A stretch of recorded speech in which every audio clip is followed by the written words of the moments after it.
Mon frère en or a perdu sa bourse de rêve à cause de la bœuf, a endetté mes parents, et il continue de l'appeler un investissement.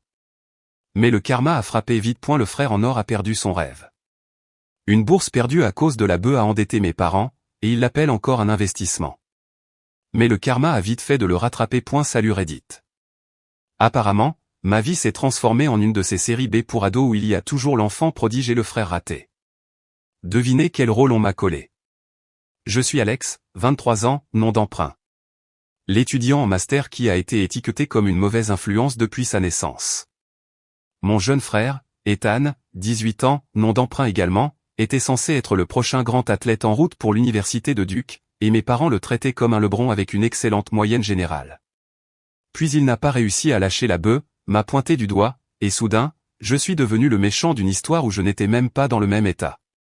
Ce qui a suivi a été à la fois ridicule et, honnêtement, assez hilarant.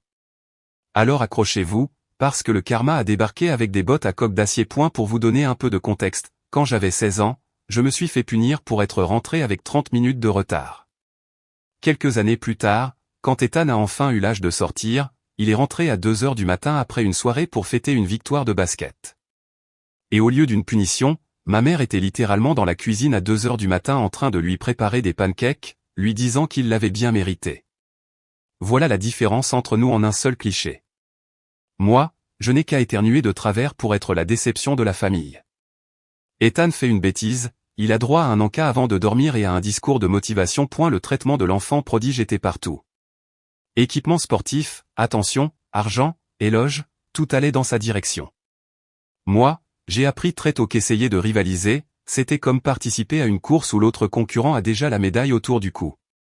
Ils étaient tellement obsédés par l'idée de faire d'Ethan le champion parfait que j'aurais aussi bien pu être un simple figurant dans ma propre famille.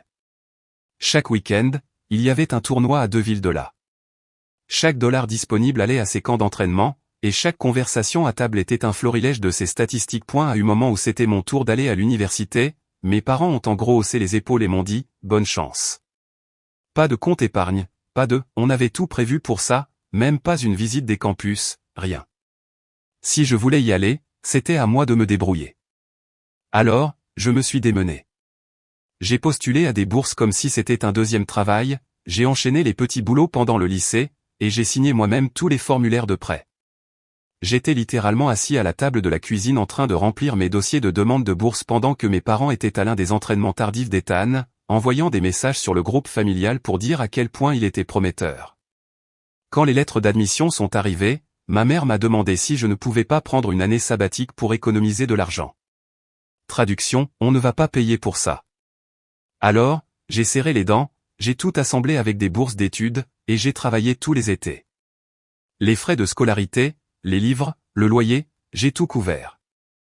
Si je voulais de la nourriture dans mon frigo, elle venait de mon salaire, pas du leur. Et je n'oublierai jamais l'ironie. Il se vantait auprès des voisins qu'Ethan était destiné à Duke, pendant que leur autre fils se cassait le cul juste pour payer l'électricité de son minable appartement d'étudiant. Je n'ai pas reçu un seul centime pour mes études. Pas parce qu'ils ne le pouvaient pas, mais parce que chaque centime était investi dans l'essence, les entraîneurs et les baskets personnalisés pour le fil en or.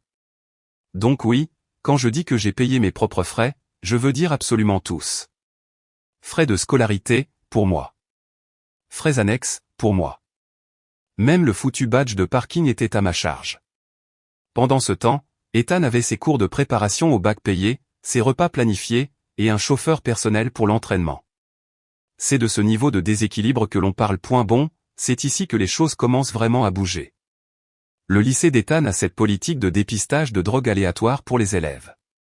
Et par aléatoire, j'entends assez aléatoire pour que ce soit enfin au tour d'Ethan de pisser dans un gobelet. Maintenant, laissez-moi juste dire qu'Ethan n'est pas exactement discret sur ses habitudes. Le mec fume. Pas tous les jours, mais assez pour que n'importe qui avec des yeux et un nez puisse le deviner. Je le savais. Certains de ses coéquipiers le savaient. Bon sang, je suis presque sûr que même le chien le savait. Donc, bam. Jour du test. Positif au cannabis. Apparemment, Ethan a essayé de rester cool quand on le lui a annoncé, mais le lycée a quand même appelé à la maison. Avant que mes parents ne l'apprennent par quelqu'un d'autre, Ethan a décidé de prendre les devants en avouant, ce qui en théorie semble intelligent, sauf qu'au lieu de simplement assumer, il est passé en mode survie totale. Imaginez la scène. Ethan dit à mes parents, « Oui, j'ai été testé positif, mais ce n'est pas que moi.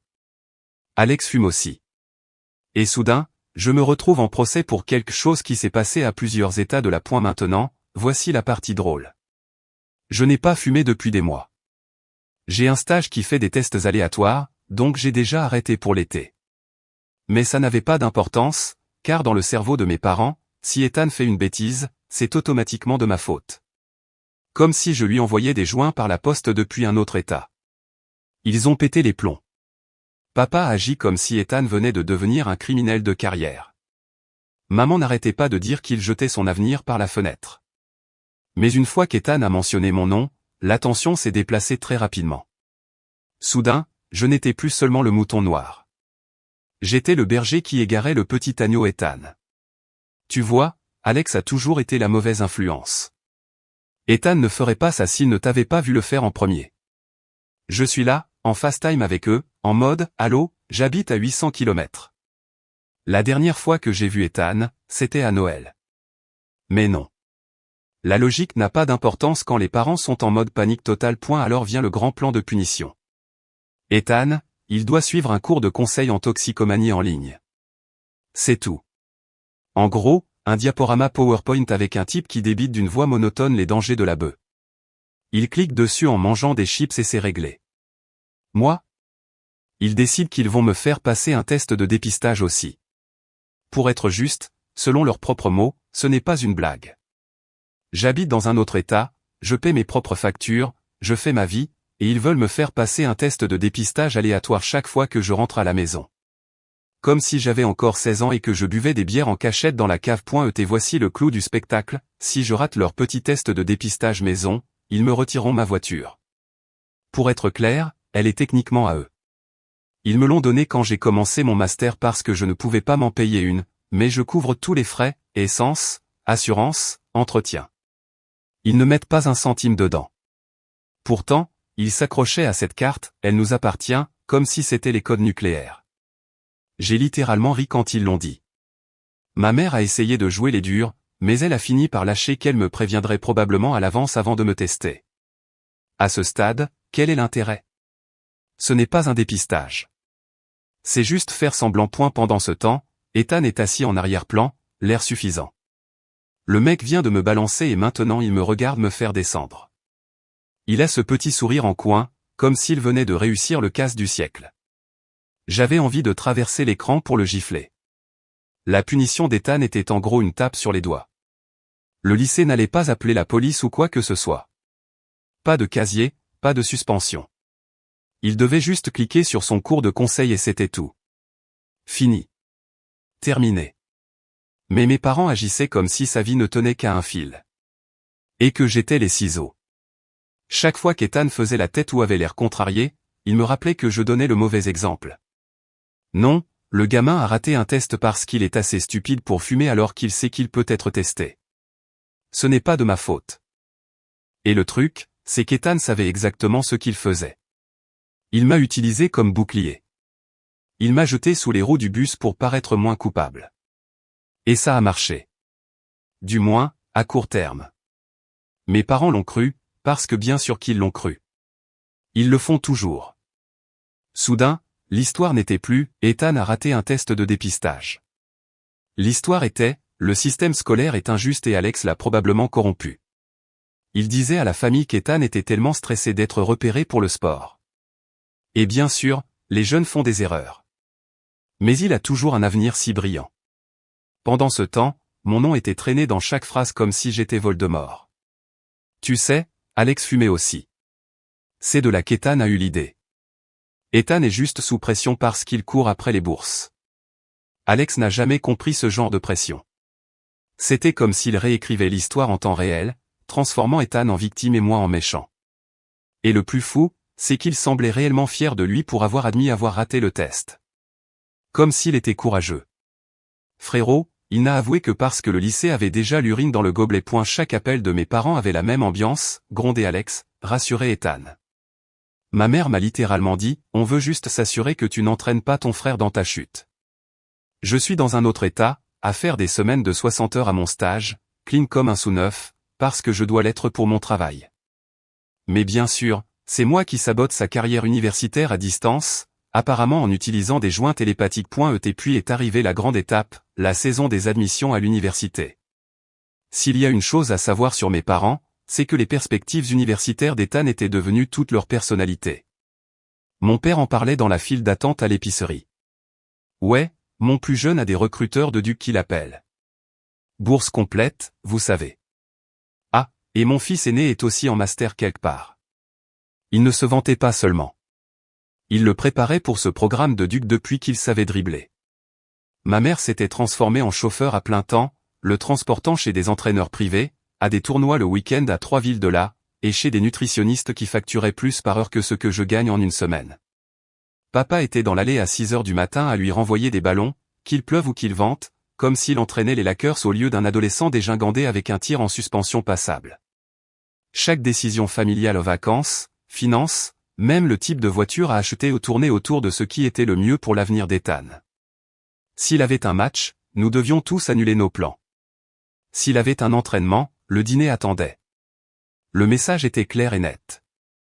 Son éducation et ses rêves de basket n'étaient pas seulement sa priorité, c'était la priorité de tout le monde. Il l'avait mis sur un piédestal si haut que je suis surpris qu'il n'ait pas eu le mal de l'altitude. Sa bourse était le joyau de la couronne, le ticket qui prouvait qu'il l'avait bien élevé et que toutes ces années à minorer avaient été la bonne stratégie parentale. Donc, après le fiasco du test de dépistage, ils sont passés en mode relation publique. Ils ont commencé à surveiller Ethan comme des faucons, mais aussi à le protéger à chaque instant. On ne va pas laisser une petite erreur tout gâcher, disait ma mère, comme si l'univers avait conspiré contre lui. Et je veux dire, je comprends.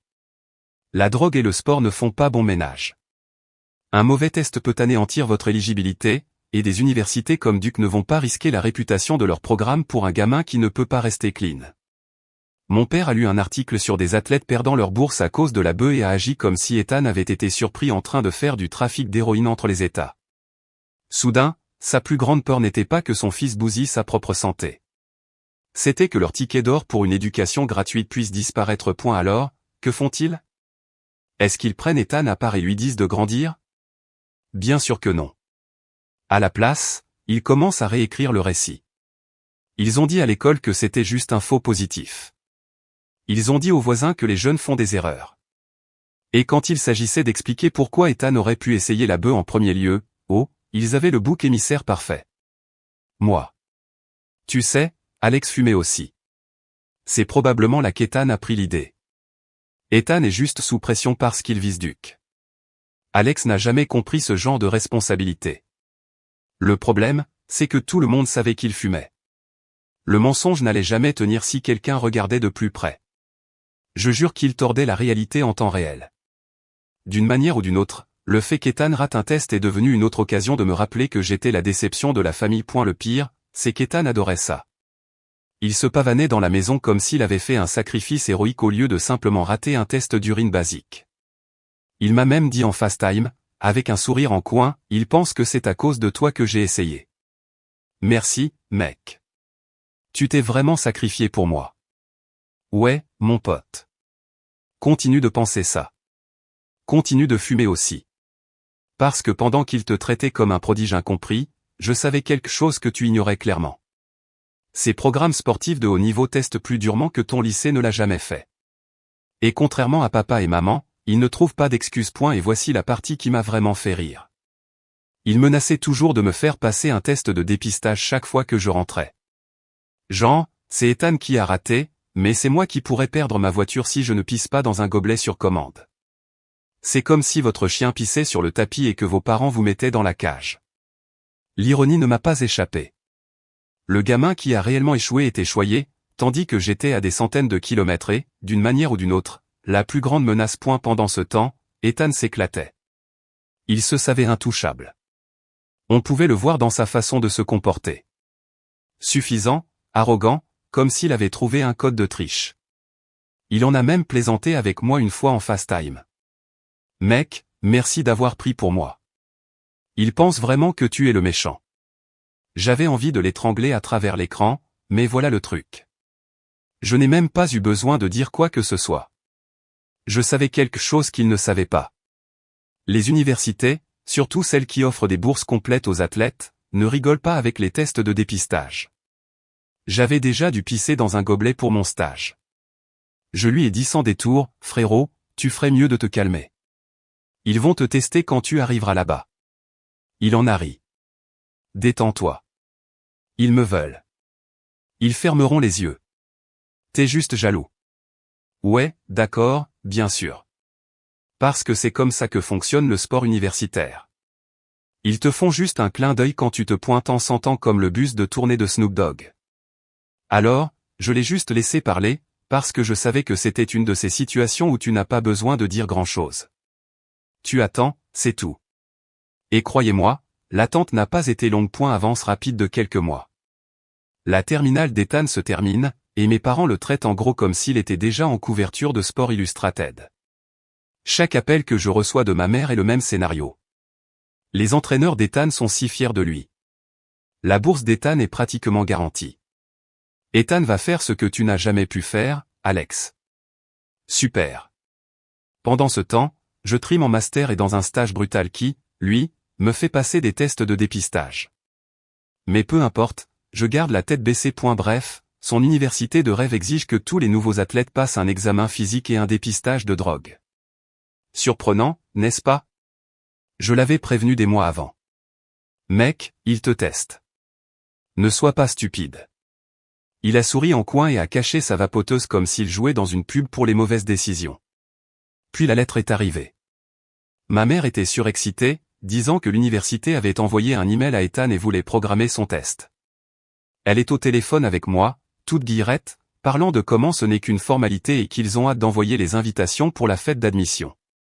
J'ai juste dit, oh, bonne chance avec ça, parce que qu'est-ce que je suis censé faire d'autre? Sans surprise, Ethan échoue. Pas un échec limite. Un échec total. Le mec a probablement enfumé la salle de bain avant le test. Quand ma mère m'a appelé après, je jure qu'elle avait l'air d'avoir vu son équipe de football préférée perdre le Super Bowl en prolongation. Ils ont retiré la bourse. Ils ont dit qu'ils ne pouvaient plus lui offrir une place dans l'équipe. J'ai littéralement dû poser le téléphone parce que j'ai commencé à rire. Pas un petit gloussement. Un rire franc, comme celui du Joker dans une ruelle. Bien sûr, mes parents n'ont pas trouvé ça drôle. Papa s'est emporté en disant que ces écoles sont trop strictes et que tout l'avenir d'Ethan est ruiné par une seule erreur. Gardez à l'esprit que c'est le deuxième test qu'il rate en environ 3 mois. Mais bien sûr, juste une erreur. Et devinez quoi? Ils ont quand même réussi à en faire ma faute. Ethan ne pouvait pas rejeter la faute sur moi, mais mes parents m'ont regardé droit dans les yeux et ont dit que j'avais probablement été une mauvaise influence sur lui. Peu importe le fait que j'étais à l'école à 2 États de là, à trimer juste pour payer ma propre scolarité et mon loyer sans un centime de leur part. Apparemment, l'échec d'Ethan à un test de dépistage était de ma faute. Et puis, comme si ce n'était pas assez insultant, mon père a eu le culot de suggérer que je devrais leur donner de l'argent pour qu'ils puissent faire un don à l'université de Duke et arranger les choses avec les admissions. C'était son grand plan. Non pas de tenir Ethan pour responsable, non pas de le laisser faire face aux conséquences, mais d'essayer de racheter sa place à Duke avec mon argent durement gagné. Ce n'est pas qu'il n'avait pas d'argent. C'est que chaque dollar supplémentaire allait directement dans le pipeline sportif d'Ethan.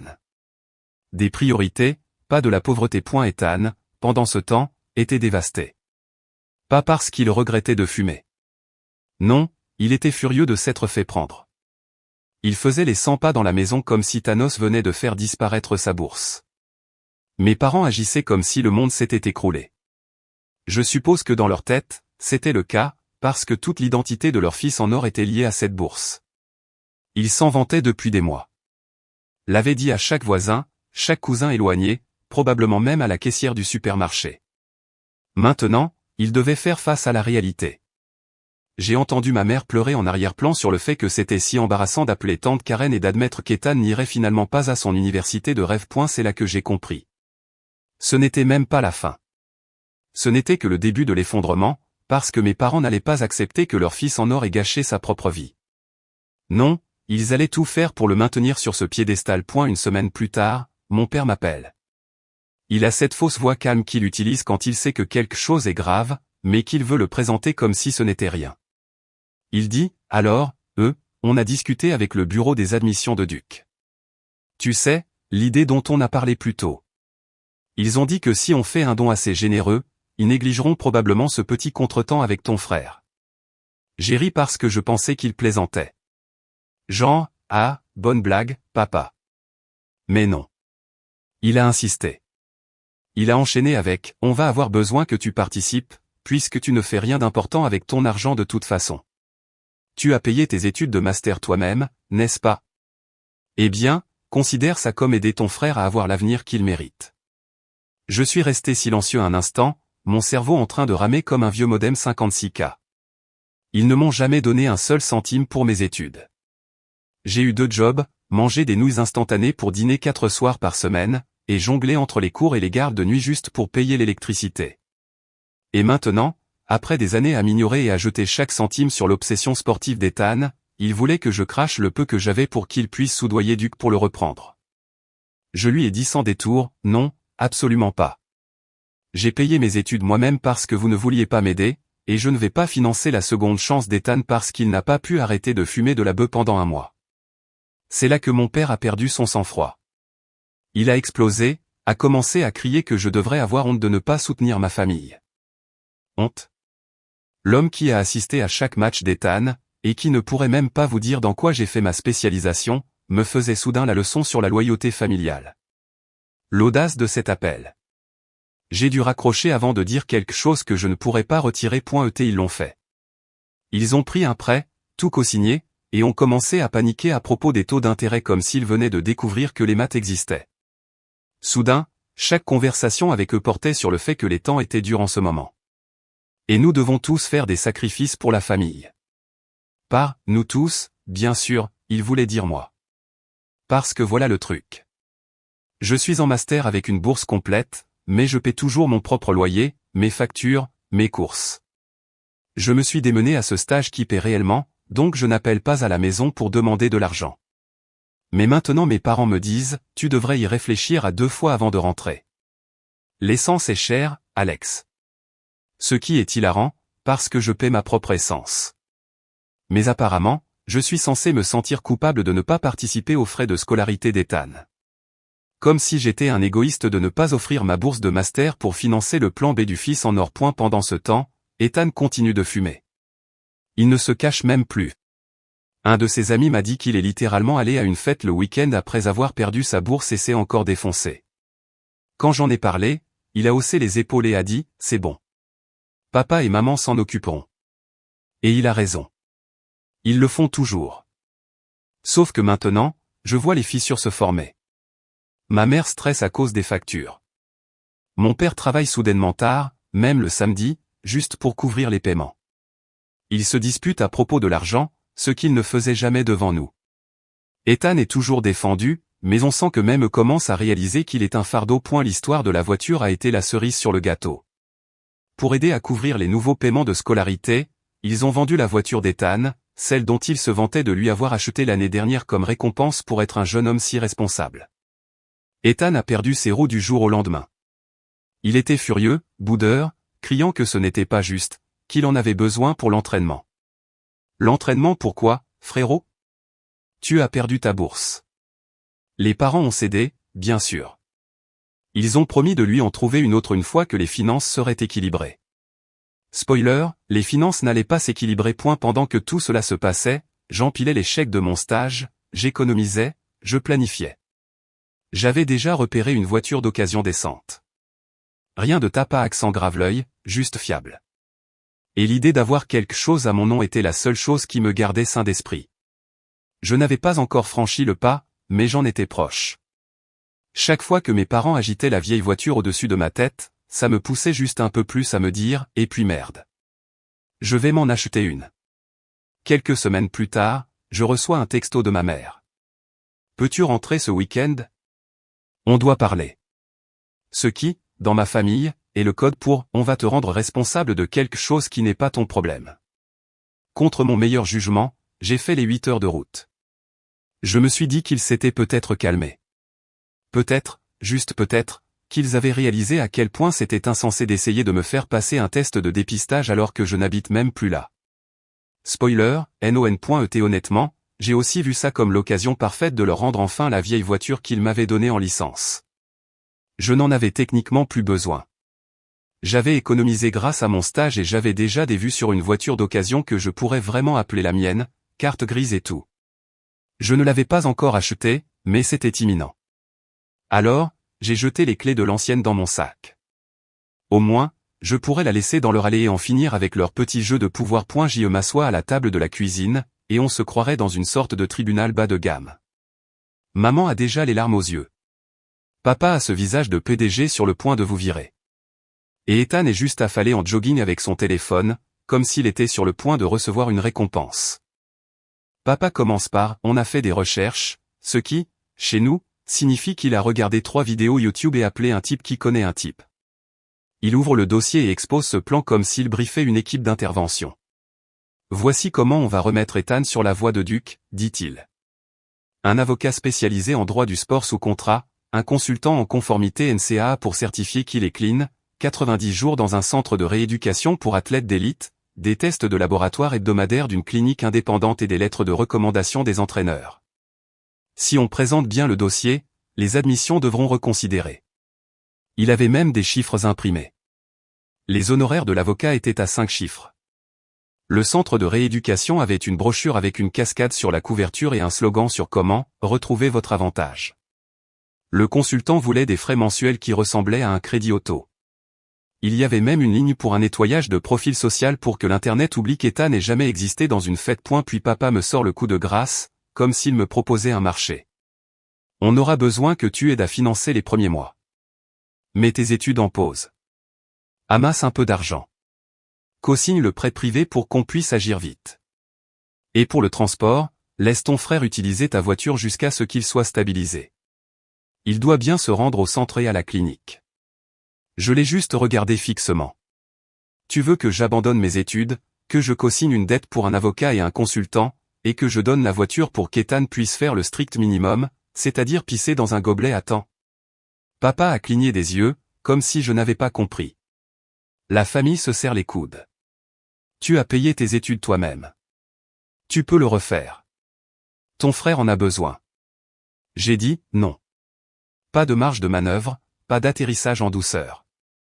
Je ne mets pas mes études en pause. Je ne co-signe rien. Et pour la voiture, je suis venu aujourd'hui pour vous la rendre. Il a explosé. À plein volume, les mains en l'air, tout le tralala. Tu devrais avoir honte. On t'offre une chance de réparer ce que tu as commencé en étant une mauvaise influence, et tu ne peux même pas faire ça. On prendra un prêt sans toi. Super. Faites ça. Le dîner a été silencieux après ça.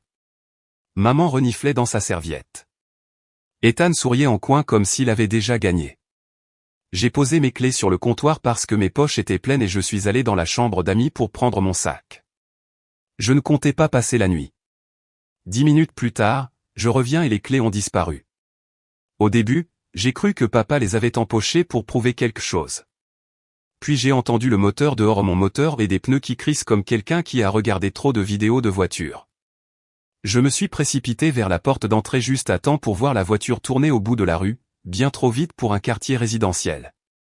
Maman dit, il en a juste besoin pour la clinique. Comme si ça expliquait pourquoi son fils avec un passif de test de dépistage raté était au volant d'une voiture à 21h40 un dimanche soir. J'ai pris le pick-up de papa sans demander et j'ai suivi la route principale. L'air de la nuit, les voies vides, et puis des feux de détresse plus loin. Un groupe de jeunes en sweat à capuche, l'un d'eux agitant les bras. La voiture était encastrée dans un lampadaire.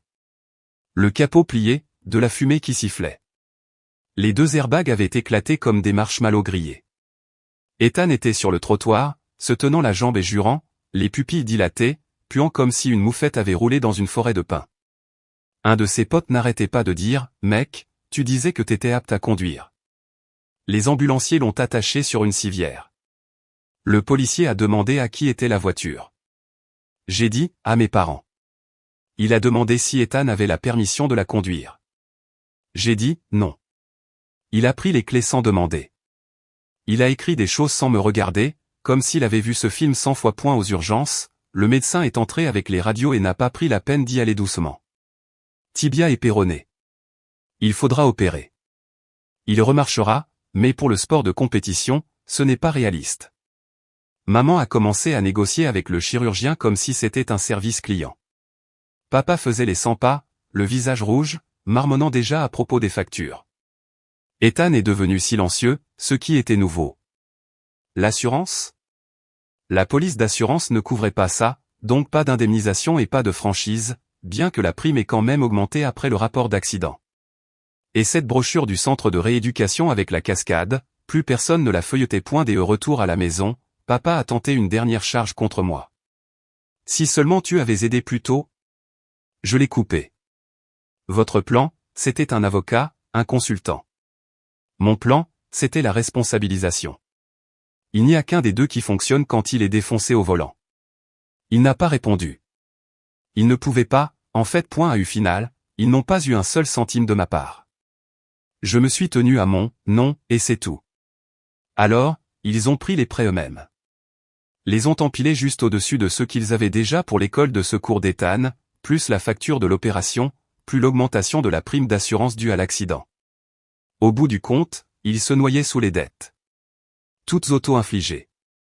Tout ça parce qu'ils refusaient de laisser Ethan faire face à la réalité. Thanksgiving est arrivé et, honnêtement, je ne comptais pas y aller. Après le coup du « mets tes études en pause et finance le package miracle de ton frère », j'ai pensé que j'avais gagné le droit de faire le mort jusqu'à Noël au moins. Mais ma tante a appelé. C'est la seule de la famille qui prend de mes nouvelles sans arrière-pensée. Passe, m'a-t-elle dit. On veut tous savoir comment ça se passe pour ton nouveau boulot. Alors j'y suis allé dans ma nouvelle voiture. Celle-ci était entièrement à moi. Sans condition, personne ne la tenait en otage. Et cette fois, personne ne pouvait prendre les clés, à moins de se faire pousser une paire de mains supplémentaires pendant mon sommeil. En arrivant, j'ai vu Ethan par la fenêtre du salon, affalé sur le canapé avec son attelle posée sur un coussin. Il avait l'air misérable, et pas dans le sens « pauvre gamin, quelle tragédie ». Plutôt comme s'il venait de réaliser que le monde n'allait plus se plier à ses volontés. À l'intérieur, l'ambiance était étrange. Normalement, les réunions de famille étaient essentiellement des best-of de l'avenir d'Ethan. Papa se vantant. Maman s'extasiant. Ethan souriant comme un politicien à une collecte de fonds. Cette année, silence. Mon père avait l'air d'avoir 10 ans de plus. Maman avait des rides de stress gravées sur le front. Et Ethan a à peine dit un mot. Le dîner commence. Les gens échangent des banalités. Mon oncle, celui qui ne mâche pas ses mots, finit par demander « Alors, comment ça se passe à Duc ?» Je pensais que tout était réglé. On aurait pu sentir l'oxygène quitter la pièce. Maman a tripoté sa serviette. Papa s'est raclé la gorge et a marmonné quelque chose sur des changements de plan et l'exploration d'autres opportunités. Pendant ce temps, Ethan fixait son assiette comme si la purée de pommes de terre avait toutes les réponses. Puis ma tante, que Dieu la bénisse, décide de remuer le couteau dans la plaie. Elle regarde mon père droit dans les yeux et dit « Alors, comment ça se passe avec tous ces frais de scolarité ? Ça doit être dur avec du corps de la course. » On aurait entendu une mouche voler. La fourchette de mon père s'est figée à mi-chemin de sa bouche. Maman a commencé à réarranger les haricots verts comme si c'était soudain la chose la plus fascinante au monde. Ethan a bougé sur le canapé, son attelle heurtant la table basse. Papa se racle la gorge. On a dû faire quelques ajustements financiers, des prêts, vous savez, mais c'est un investissement. Il a dit, investissement, comme s'il faisait un pitch dans une émission de télé-réalité pour entrepreneurs, mais ses yeux avaient l'air fatigués, comme ceux d'un homme qui a calculé des taux d'intérêt au dos de prospectus. Ma tante a juste haussé les sourcils. Des prêts pour Duc alors qu'il n'y va même pas. Elle n'y est pas allée par 4 chemins. C'est quelque chose. On aurait presque pu voir papa rétrécir de 5 cm sur sa chaise. Ma mère a marmonné quelque chose sur le fait qu'Ethan en valait la peine. Pendant ce temps, je suis assis là, à mâcher tranquillement ma dinde en regardant tout l'empire du déni s'effondrer devant la famille élargie. Et puis, la touche finale. Ma tante s'est tournée vers moi. Alex, tu finis bientôt tes études, n'est-ce pas? Tu ne viens pas de recevoir une offre d'emploi. J'ai hoché la tête, j'ai tout exposé simplement. Le poste, le salaire, les avantages. Avoir un meilleur travail qui paie très bien. C'est fantastique, chérie. Vous devez être si fiers. J'ai jeté un coup d'œil à mon père et je l'ai vu. Cette mâchoire qui se crispe. Le regard d'un homme qui réalise que la déception paresseuse qu'il a ignorée était le seul de ses enfants à être réellement autonome. Pendant ce temps, son athlète vedette était amoché sur le canapé, saignant de l'argent, sans duc, sans bourse, sans voiture, sans avenir. Après le dîner, j'ai posé mes clés sur le comptoir en allant chercher une part de tarte. Au même endroit où Ethan les avait volées des mois plus tôt. Personne ne les a touchées cette fois. Tout le monde savait à qui elles appartenaient. Ethan a marmonné quelque chose comme « ça doit être sympa ». Je n'ai pas mordu à l'hameçon. Pas besoin. Le tableau des scores était juste devant nous. Ethan, pas de duc, pas de bourse, pas de voiture, pas de carrière sportive, des parents noyés sous les dettes des avocats, des consultations, de la chirurgie et des prêts. Moi, études en bonne voie, travail assuré, voiture à mon nom. Personne ne la tient en otage. Pas besoin de se vanter. J'ai juste pris mon manteau, fait tinter mes clés assez fort pour qu'Ethan entende, et je suis parti. En rentrant, j'ai réalisé quelque chose. Mes parents ont toujours dit qu'Ethan était l'avenir, et que j'étais l'erreur.